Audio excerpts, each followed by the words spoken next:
India voice, आपकी सोच, आपकी आवाज। नमस्कार, मैं हूं रूपेश वालिया। आपका स्वागत है इंडिया वॉइस की चुनावी पेशकश, चुनावी चकल्लस में। हम इस समय हरिद्वार के गोविंदपुरी घाट पर मौजूद हैं और यहां आप साफ देख सकते हैं कि हरिद्वार क्षेत्र की सम्मानित जनता भी यहां पर मौजूद है। क्योंकि लोकसभा चुनाव का बिगुल बज चुका है और हरिद्वार की यदि हम बात करें तो हरिद्वार से भाजपा ने अपने पत्ते खोल दिए हैं और यहां पर मौजूदा सांसद डॉक्टर रमेश पोखरियाल निशंक को भाजपा ने दोबारा चुनावी मैदान में उतारा है। फिलहाल हम यहां पर हरिद्वार लोकसभा की बात करेंगे कि हरिद्वार लोकसभा में जो 5 साल पहले नरेंद्र मोदी ने क्षेत्र की जनता से वादे किए थे, उन वादों पर वो कितना खरा उतर पाए हैं। और जो हरिद्वार क्षेत्र के मौजूदा सांसद है डॉक्टर रमेश पोखरियाल निशंक, उन्होंने कितने वादे पूरे किए हैं और क्या क्या विकास कार्य किए हैं, फिलहाल हम इन्हीं पर चर्चा करेंगे। फिलहाल हम कार्यक्रम की शुरुआत करते हैं। जो हरिद्वार लोकसभा क्षेत्र का जो मिजाज है उस पर हम वरिष्ठ पत्रकार देवेंद्र शर्मा की राय लेंगे। शर्मा जी, बताइए कि हरिद्वार की जो लोकसभा सीट है उसका मिजाज क्या है? देखिए, हरिद्वार जो लोकसभा सीट है वो मुस्लिम और दलित बहुल्य सीट है। यहाँ देखिए तो 14 जो है यहाँ पर विधानसभा क्षेत्र पड़ते हैं। इसमें 2 जिले, इसमें देहरादून और हरिद्वार शामिल है। लेकिन जो हरिद्वार सीट का जो मिजाज है यहाँ पर, यदि हम इतिहास देखें तो कोई भी प्रत्याशी जो रहा हो वो दोबारा रिपीट नहीं हुआ, यानी जीत के नहीं आया। केवल अपवाद रहे यहाँ पर जो है हरपाल सिंह साथी, जो भाजपा के सांसद थे 90 के दशक में। यहाँ पर जो है इस तरीके से देखें तो कई मुद्दे हैं, जिसमें प्रमुख मुद्दों में यहाँ पर जो है गंगा का मुद्दा है, गंगा सफाई का मुद्दा है, सड़कों का मुद्दा है, यहाँ पर चिकित्सा का मुद्दा है, शिक्षा का मुद्दा है और यहाँ पर एक रिंग रोड की बड़ी आवश्यकता है, उसका मुद्दा है। तो अगर हम 5 साल का आकलन करें तो निश्चित रूप से ये शिकायत जरूर यहाँ पर रही है कि यहाँ पर स्थानीय जो है लोग या स्थानीय जो यहाँ के निवासी है, उनमें से प्रत्याशी नहीं बनाया जाता। बाहरी प्रत्याशी यहाँ पे थोपे जाते हैं, जिसके कारण हरिद्वार की उपेक्षा होती है। और निशंक जी भी उसमें उसमें शामिल है, अपवाद नहीं है। वो यहाँ पर जो है बहुत कम उनकी उपस्थिति यहाँ पर देखी गई है। और जहाँ तक कांग्रेस की बात है तो कांग्रेस में जो है ज़्यादातर पिछला इतिहास देखें तो यहाँ पर कांग्रेस में फूट एक बहुत बड़ा कारण कांग्रेस की हार का रही है। तो अगर यदि कांग्रेस इस बार उसको चुनौती देना चाहती है तो सबको एकजुट होना होगा। और भाजपा, चूँकि इस समय केंद्र में नरेंद्र मोदी प्रधानमंत्री है और इस समय बहुत बड़ा मुद्दा राफेल का चल रहा है, तो उस पर किस तरह से लोगों को कन्विंस करते हैं कि जो है ये मुद्दा कांग्रेस किस तरह से जनता के बीच ले जाती है। और जो एंटी इनकम्बेंसी है, खासकर जो यहाँ प्रदेश सरकार है उसके खिलाफ जो एंटी इनकम्बेंसी है, उसको किस तरह से वोट में कांग्रेस कन्वर्ट करती है, ये उसके जीत और हार का जो है एक आधार बनेगा। लेकिन फिलहाल जो है भाजपा की स्थिति मजबूत नज़र आती है और जो निशंक है वो काफ़ी यहाँ पर जो है अपनी पकड़ मजबूत कर चुके हैं और कोई प्रभावी नेता ही उनका जो है उनका मुकाबला कर सकता है, वरना कांग्रेस इस समय कमज़ोर नजर आती है। हम बात करें तो पिछले 5 साल से केंद्र में लगातार मोदी सरकार लोक लुभावने वादे करती यहाँ पर आई है। फिलहाल हमारे साथ यहाँ पर भाजपा के जिला महामंत्री विकास तिवारी मौजूद हैं। क्योंकि भाजपा के जो मौजूदा सांसद हैं वो पिछले 4 साल से यहाँ पर सदस्य हैं और 5 साल से सदस्य हैं, और उसके बावजूद भी ये जो फिलहाल जो मुद्दे हैं उन पर आपका क्या कहना है कि कितने मुद्दों पर वो खरा उतर पाएँ? देखिए, मुझे लगता है कि फिलहाल जो चुनाव है वो चुनाव देश के विकास को लेकर है और विकास एक मुख्य मुद्दा इस चुनाव में रहेगा। और अगर विकास की बात की जाए, कामों की बात की जाए, जैसा वरिष्ठ पत्रकार हमारे बड़े भाई ने कहा, तो इतिहास गवाह है कि भारतीय जनता पार्टी में जितने उनके कार्यकाल में, हमारे कार्यकाल में, पूर्ववर्ती सरकारों में भी जितने शिलान्यास हुए हैं उसके लोकार्पण भी हुए हैं, यह इतिहास गवाह है। दूसरा, इन 5 सालों में जितने काम इस लोकसभा क्षेत्र में हुए, मैं प्रामाणिकता के साथ और चुनौती के साथ कहना चाहता हूँ कि पिछले 50 सालों में इतने काम नहीं हुए जितने काम इन 5 सालों में हुए हैं। चाहे वो आकांक्षा एंटरप्राइजेस को जो गंगा सफाई का एक जो कॉन्ट्रैक्ट दिया गया, आप देखिए कि अगले 1-1.5 महीने बाद इस हरिद्वार के घाटों की स्थिति कुछ और होने वाली है। चाहे वो आप देखिए कि अंडरग्राउंड जो बिजली, भूमिगत बिजली, बनारस के बाद हरिद्वार ऐसा दूसरा शहर है जिसको ये सौगात मिली है। 600 करोड़ की ये योजना है। पूरे कुंभ क्षेत्र की जो बिजली की तारें हैं वो भूमिगत होंगी। इसके अलावा आप सीएनजी की जो गैस की पाइपलाइन है, घर घर में गैस मिलेगी, पेट्रोल पंपों पर सीएनजी मिलेगी। अनेक ऐसे काम इस सरकार में हुए और मुझे लगता है जैसा एनएच की बात आपने की, तो एक एरा कंपनी जिसको कांग्रेस की सरकार ने, कांग्रेस के कार्यकाल में कांग्रेस के एक सांसद के इशारे पर उसको काम दिया गया था, उस कंपनी ने हिला हवाली की, उस कंपनी को हमारी सरकार ने ब्लैकलिस्टेड किया। कंपनी सुप्रीम कोर्ट तक गई, सरकार भी सुप्रीम कोर्ट तक गई। अंततोगत्वा आज स्थिति है कि हमने 2 पार्ट में काम को स्टार्ट कर दिया और बहुत जल्दी ये NH भी है, मुझे लगता है हम लोगों के लिए मिलेगा। तो निश्चित रूप से एक बड़ी योजनाएं इस कार्यकाल में हुई हैं और एक बड़े अंतर के साथ, और 2.25 लाख वोटों से पिछली बार माननीय डॉक्टर निशंक जी जीते थे, और मुझे लगता है कि जितने काम इन 5 सालों में हुए हैं, लगभग 3 लाख वोटों से हम इस लोकसभा को जीतने जा रहे हैं। पिछली लोकसभा चुनाव में 2014 में प्रदेश की 5 लोकसभा सीटें प्रदेश की, उत्तराखंड प्रदेश की जनता ने भाजपा को दी थी। उसके बावजूद भी यदि हम बात करें तो मुद्दे खत्म नहीं हुए हैं, मुद्दे जो के त्यों हैं। यदि हम हरिद्वार हाईवे की बात करें तो पिछले करीब 10-12 साल से लटका हुआ है, आज तक इस हाईवे का कार्य पूरा नहीं हो पाया है। हालांकि गड्ढा मुक्त सड़कें देने का वादा अवश्य भाजपा की सरकार या भाजपा के मंत्री करते रहे हैं, लेकिन बावजूद इसके फिलहाल तक ऐसे कोई हालात नहीं है कि गड्ढा मुक्त सड़कें हो गई हों। हमारे साथ यहाँ पर कांग्रेस कार्यकर्ता मौजूद हैं। आप बताइए कि फिलहाल आप क्या मानते हैं कि लोकसभा क्षेत्र के जो जनता है उनके लिए क्या चुनावी मुद्दे हैं? मैं कांग्रेस SC/ST विभाग का लोकसभा प्रभारी हूँ और मैं ये जानता हूँ ये सरकार भारतीय जुमला पार्टी, ऐसे ही नहीं कहा जाता इसको, इसके पीछे तार्किक कारण भी है। ये सरकार ने साबित कर दिया है कि हम बेरोजगारी में वर्ल्ड में नंबर 1 बनेंगे। पिछले 5 सालों में ये सरकार जब से आई है रोजगार शून्य हो चुका है और उसी का नतीजा है आज हम वर्ल्ड में 7.2 की परसेंटेज लेके बेरोजगारी में भारत नंबर 1 बन गया है। वो इस सरकार की देन है, भारतीय जुमला पार्टी की, जिसके कारण ये 7.2% के कारण बेरोजगारी में पार्टी भाजपा की वजह से ये नंबर 1 बन गए। अब बात की थी आपने NH हाईवे की। NH हाईवे 2014 में भाई साहब जहां पर छोड़ा गया था, जब तक हरीश रावत कांग्रेस की सरकार थी, वो सरिये आज तक वैसे ही खड़े हैं। और अभी चुनाव से 1 माह पूर्व भाजपा ने नितिन गडकरी जी को, केंद्रीय परिवहन मंत्री जी को बुलाया। आप ये देखिए, ये सरिये 5 साल की बरसातें झेल चुके हैं, चाहे वो आपको मोतीचूर के पिलर हो, चाहे आपको गंगा में शंकर जी की मूर्ति के पास तिरछे पोल वाले पुल के पास सरिये हो। आप 1 साल में सरिये पर दोबारा निर्माण नहीं कर सकते। 5-5 बारिश झेल चुके सरिये, जिसकी क्वालिटी बिल्कुल खत्म हो चुकी है, उस पर कौन सा आप पुल बनाएंगे, क्या कंस्ट्रक्शन करेंगे आप? ये क्वेश्चन सबसे ये है। और रही बात भ्रष्टाचार की, इस सरकार को भ्रष्टाचार पर बोलने का कोई हक ही नहीं है, क्योंकि भ्रष्टाचार इस सरकार में इतना ज्यादा हुआ है। नोटबंदी वर्ल्ड की सबसे बड़ी भ्रष्टाचार का एक उदाहरण है, जिसमें खुलेआम कोई भी आम जनता तो लाइनों में लगी हुई थी, कोई भी अमीर लोग लाइन में नहीं लगे थे, और भारी भ्रष्टाचार नोटबंदी के कारण हुआ है। और नोटबंदी वर्ल्ड की सबसे बड़ी भ्रष्टाचार है। और रही बात गंगा सफाई की, गंगा की सफाई जब भी चुनाव आते हैं उसी समय गंगा की सफाई की जाती है और चुनाव खत्म हो जाते हैं, गंगा सफाई का कोई मुद्दा नहीं उठाया जाता।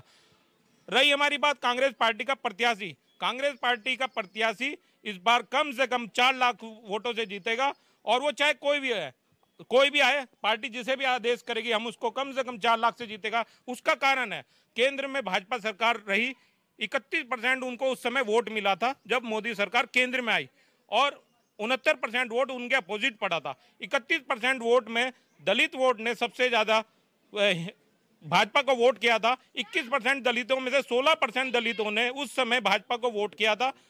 और तो यहाँ पर महागठबंधन के प्रत्याशी के तौर पर सपा के जिलाध्यक्ष मौजूद हैं। तो आप ये बताइए कि जो बसपा का संयुक्त गठबंधन हुआ है उसके प्रत्याशी भी यहाँ पर चुनाव लड़ रहे हैं, तो क्या प्रमुख मुद्दे रहने वाले हैं? किन मुद्दों पर आप भाजपा या कांग्रेस को घेरेंगे? समाजवादी पार्टी और BSP गठबंधन का जो प्रत्याशी डॉक्टर अंतरिक्ष सैनी राष्ट्रीय अध्यक्ष जी ने हमको दिया है, तो बसपा गठबंधन प्रत्याशी का मेन मुद्दा जो हरिद्वार लोकसभा का होगा वो सबसे पहले किसानों का मुद्दा होगा। किसान आज उत्तराखंड हमारा जो स्टेट है उसमें हमारी हरिद्वार जो लोकसभा पड़ती है उसी में किसान गन्ने की फसल करता है, और ऊपर जो हमारे 12 जिले हैं, 11 जिले हैं, उनमें गन्ने की फसल नहीं होती। और इसीलिए CM जो बनता है उत्तराखंड के अंदर, कांग्रेस का बने या BJP का बने, उनको गन्ने का नहीं मालूम। और हमारा जो हरिद्वार लोकसभा सांसद जो स्थानीय होगा, जो किसान होगा, जो मजदूर होगा, उसको किसान और मजदूर की मेहनत और मजदूरी का पता होगा। तो इसीलिए भारतीय जनता पार्टी के खिलाफ, कांग्रेस के खिलाफ दोनों के सांसद यहाँ की हरिद्वार की लोकसभा की जनता देख चुकी है। इस बार स्थानीय मुद्दा दोनों पार्टियों ने उठाया, के लोगों ने उठाया, लेकिन दोनों के हाईकमान ने नेगलेक्ट करके बाहरी पैराशूट प्रत्याशी देने का काम किया। हमारे राष्ट्रीय अध्यक्ष अखिलेश यादव जी और बहन कुमारी मायावती ने स्थानीय प्रत्याशी को लोकसभा हरिद्वार का सांसद का टिकट दिया और यहाँ की जनता, चाहे वो बीजेपी से त्रस्त हो या कांग्रेस से त्रस्त हो, यहाँ की जनता हरिद्वार डॉक्टर अंतरिक्ष सैनी को हरिद्वार एमपी बनाकर लोकसभा में भेजने का काम करेगी। और हमारी अगर सरकार बनी तो 24 घंटे के अंदर किसानों का कर्ज माफ होगा और जो गन्ना किसान परेशान नहीं झेल रहे हैं, मिलों के ऊपर दबाव दिया जाएगा और गन्ने का पेमेंट किस टाइम पे किया जाएगा। नंबर 2, हमारी जो समस्या है वो गंगा की है। गंगा की सफाई, हमारी हरिद्वार धर्मनगरी है और गंगा की सफाई के नाम पर केवल बंदर बाट होता है, पैसे खत्म होते हैं, लेकिन गंगा की सफाई नहीं होती।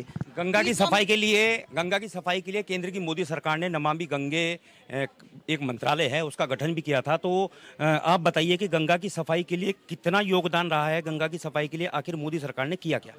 देखिए, नमामि गंगे जो उसका एक प्रकल्प रहा, उस पर गंगा सफाई का अभियान रहा। अभी आप देखिए कि हरिद्वार से लेकर गंगोत्री तक गंगा किनारे जितने भी शहर थे, चाहे रुद्रप्रयाग हो, कर्णप्रयाग हो, देवप्रयाग हो, वहाँ एसटीपी बने। एसटीपी के अलावा वहाँ जितना भी जो आउटपुट होता था, जितना सीवरेज होता था, वो सब जो है गंगा नदी में ना जाए, इसके लिए बाकायदा एक ट्रीटमेंट किया गया उसको। हरिद्वार में भी आप देखिए कि यहाँ 65 MLD का एसटीपी था, उसकी क्षमता बढ़ा करके लगभग 3 एसटीपी बने, जो 250 MLD से भी ज़्यादा एसटीपी यहाँ बने हैं। नमामि गंगे के अंतर्गत चंडी घाट पर एक बहुत बड़ा विशाल घाट, मोक्ष घाट, ये सारे घाट बने। और हरिद्वार शहर में भी जितने नाले गंगा में जाते थे उन सबको जो है कहीं ना कहीं ट्रीट किया गया है। इसके अलावा मैंने बताया कि प्रत्येक रविवार को आप देखिए, चाहे वो स्पर्श गंगा हो, नमामि गंगे हो, हजारों युवा गंगा किनारे सफाई अभियान का काम अपने हाथ में उन्होंने लिया है। तो एक गंगा सफाई को एक जन आंदोलन बनाने का काम माननीय नितिन गडकरी जी ने किया, माननीय उमा भारती जी ने किया और माननीय नरेंद्र मोदी जी ने किया। और मैं फिर कह रहा हूं कि आकांक्षा एंटरप्राइजेस के आप देखिए स्वयंसेवक जो होते हैं, सुबह आप कभी 7 बजे अगर शहर में घूमेंगे तो हजारों की संख्या में वो लोग, उस कंपनी के लोग शहर के घाटों की सफाई करते हुए देखे जा सकते हैं। तो निश्चित रूप से अगले 3-4 महीने में एक बड़ा बदलाव गंगा सफाई को लेकर इस हरिद्वार में हमें देखने को मिलेगा। गंगा मैया को हरिद्वार की लाइफलाइन कहा जाता है, तो यहाँ पर गंगा मैया साक्षात मौजूद हैं। विपक्ष का आरोप है कि केंद्र की मोदी सरकार ने गंगा जी के लिए कुछ नहीं किया है, जबकि केंद्र की मोदी सरकार यानी कि भाजपा वाले कहते हैं कि उन्होंने गंगा सफाई के लिए बहुत वृहद स्तर पर योजनाएं चलाई है। तो अभी चूंकि ये शो जारी रहेगा, तो अभी हम फिलहाल यहाँ एक छोटे से ब्रेक के लिए रुकते हैं।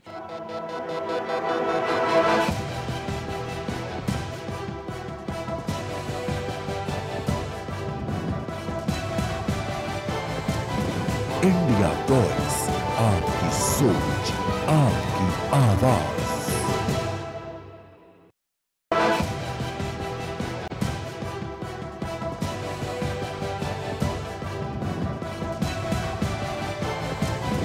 इंडिया वॉइस, आपकी सोच, आपकी आवाज।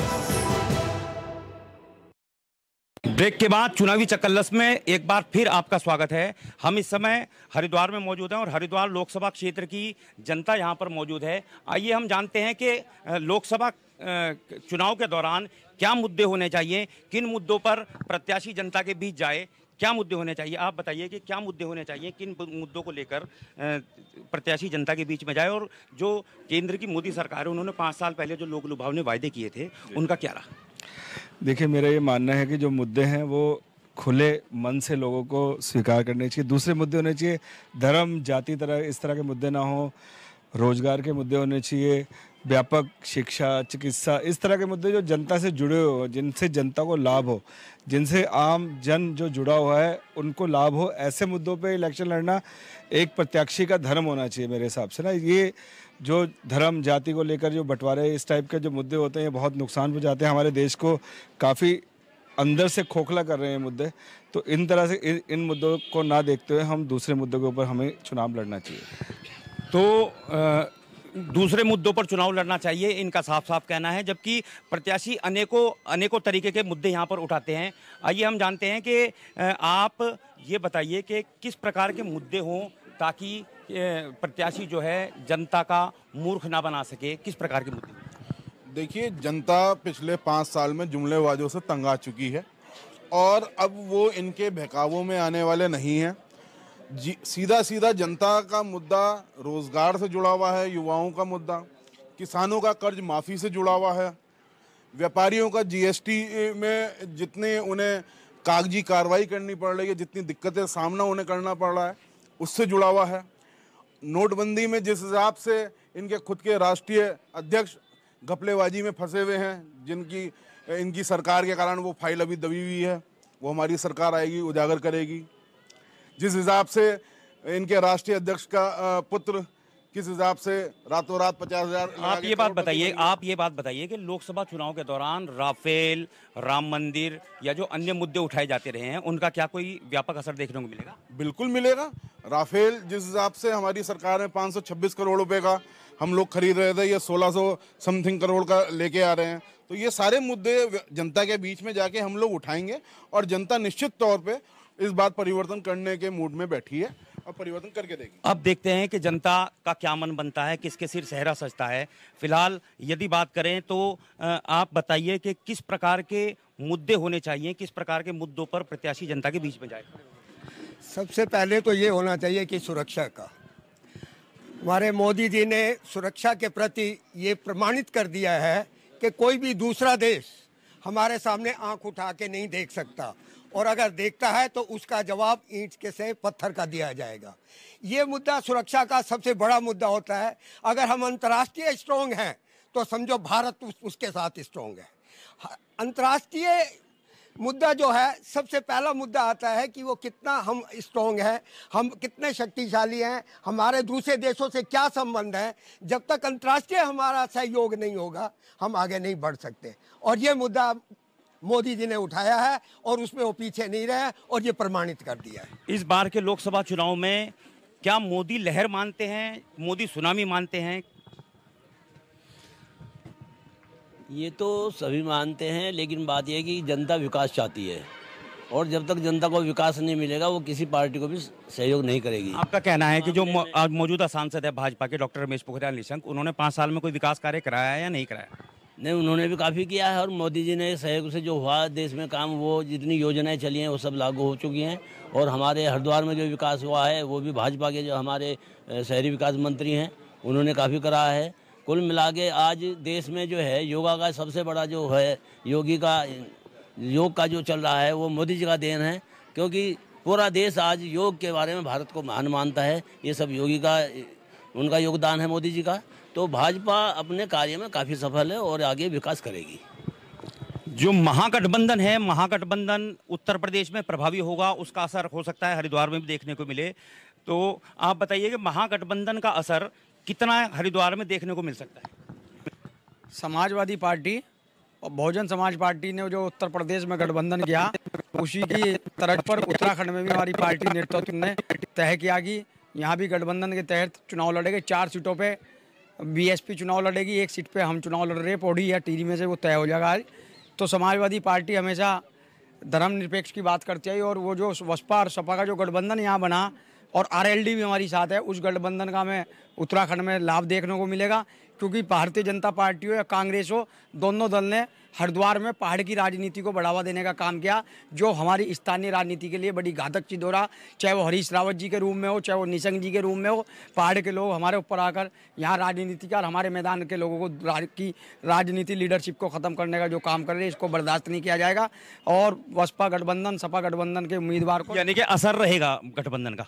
चलिए, गठबंधन का असर हो सकता है यहाँ पर देखने को मिले। फिलहाल चूंकि कांग्रेस और भाजपा प्रत्याशी के साथ साथ गठबंधन प्रत्याशी भी यहाँ पर मौजूद चुनाव लड़ रहे हैं, तो अब देखना ये होगा कि गठबंधन का कितना असर देखने को मिलता है। फिलहाल आप ये बताइए कि आप मोदी सरकार की कार्यशैली से, कार्यप्रणाली से कितने संतुष्ट हैं?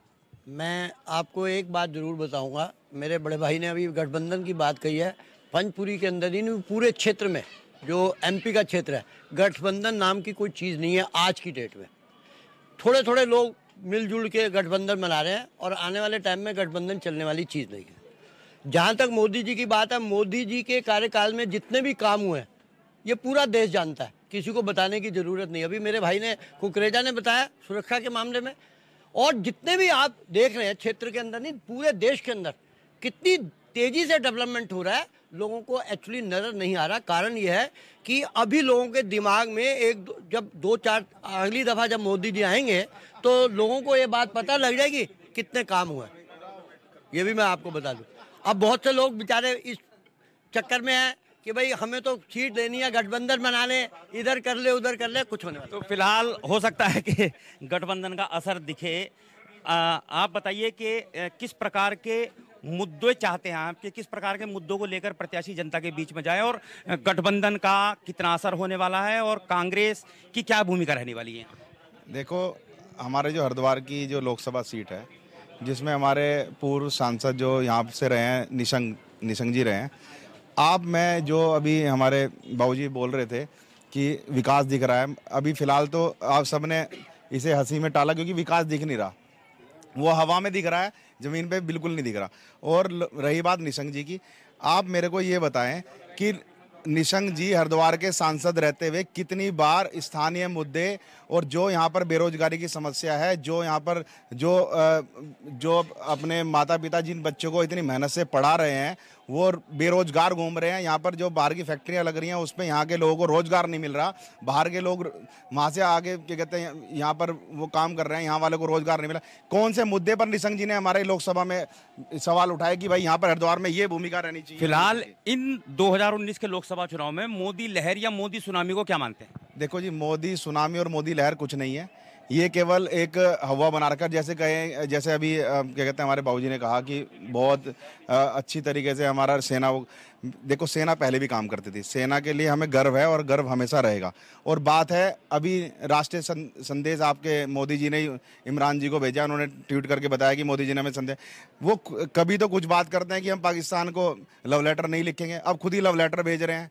ये दो मुंह राजनीति अब नहीं चलेगी देश में, और अब ये युवाओं की सरकार है और सब पढ़े लिखों की सरकार है। जो बेरोजगार हैं वो मोदी जी के खिलाफ जाके वोट करेंगे, क्योंकि जो बेरोजगारी इतनी हावी हो चुकी है और जो काम है, जो लोगों के काम धंधे हैं वो बिल्कुल चौपट हो चुके हैं।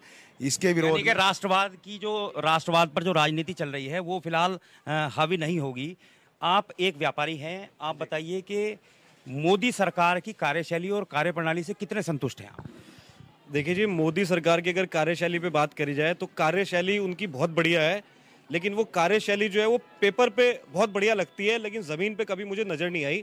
मैं किसी भी पार्टी को फिलहाल बिलोंग नहीं करता हूँ एट प्रेजेंट, आगे हो जाऊँ तो मैं कह नहीं सकता, लेकिन कार्यशैली मुझे लगती नहीं कुछ के वाकई ज़मीन पर आ रहा है कुछ काम। होता क्या था कि पहले की जो गवर्नमेंट्स थी, ज़्यादा उम्र नहीं है मेरी, ज़्यादा एक्सपीरियंस नहीं है, लेकिन पहले की जितनी गवर्नमेंट्स हुआ करती थी उन लोगों में मैंने एक बात देखी, थोड़ा अंतर मैंने देखने की कोशिश करी कि वो लोग कभी भी सैनिकों के ऊपर या सैनिकों द्वारा किया गया कोई भी कार्य जो देश हित में हो उसको भुनाने की कोशिश नहीं किया करती थी, लेकिन अब की जो सरकार है वो पूरी तरह से उसको भुनाने में लगी हुई है। आप बताइए, जो मौजूदा सांसद है डॉक्टर रमेश पोखरियाल निशंक, उनके लिए क्या चुनौती आप फिलहाल लोकसभा क्षेत्र में मानते हैं? देखिए, 14 विधानसभाएं हैं, 14 विधानसभाओं में 11 विधानसभा में भारतीय जनता पार्टी के विधायक हैं। निशंक जी ने 5 साल के कार्यकाल में पूरे जो संसदीय उनका कार्यकाल रहा 5 साल का, सबसे ज़्यादा संसद में प्रश्न उठाने का काम माननीय निशंक जी ने किया है। इसके अलावा कई संसदीय समितियों में भी माननीय निशंक जी रहे हैं। और मैंने कहा ना कि विकास एक मुद्दा है, मोदी जी के 5 साल का जो काम रहा है, अंतर्राष्ट्रीय स्तर पर भारत की जो साख बनी है, भारत की पहचान बनी है, वो एक मुद्दा है। और दूसरा, हमने इन 5 सालों में भ्रष्टाचार मुक्त शासन दिया है। पूर्ववर्ती सरकारों की बात करें तो पूर्ववर्ती सरकारों की कैबिनेट जेल में चला करती थी, तिहाड़ जेल में, और इन 5 सालों में मुझे बड़ा गर्व भी है, मैं उस राजनीतिक दल का पदाधिकारी हूं 5 सालों में जिस सरकार के मंत्री पर कोई एक आरोप नहीं है। तो भ्रष्टाचार मुक्त शासन हमने दिया, देश को विकास दिया, देश को विजन दिया, देश को डेवलपमेंट दिया। और इन 5 सालों में मोदी जी की उपलब्धि, भारतीय जनता पार्टी का कहीं ना कहीं एक विजन के रूप में जो हमने काम किया, उस आधार पर हम जनता के बीच जाएंगे। और मैं फिर कह रहा हूं कि 3 लाख से ज्यादा वोटों से ये सीट हम जिता करके माननीय नरेंद्र मोदी जी को देने वाले हैं। तो ये थी हरिद्वार लोकसभा क्षेत्र के लोगों की राय, जिसमें कुछ लोग मोदी सरकार के कार्यशैली से न केवल परेशान हैं बल्कि दुखी भी हैं, और वो यही कहना चाहते हैं कि वो इस बार जो भाजपा सांसद हैं उसे सबक सिखाने का काम करेंगे। वहीं जो भाजपा से जुड़े हुए समर्थक हैं उनका साफ कहना है कि बेहद विकास कार्य, बेहतर विकास कार्य यहाँ पर देश में केंद्र की मोदी सरकार ने कराए हैं। तो फिलहाल चुनावी चकल्लस हम यहीं पर ख़त्म करते हैं और अगले दौर में कहीं और आपसे मुलाकात होगी। इंडिया वॉइस के लिए रूपेश वालिया, हरिद्वार।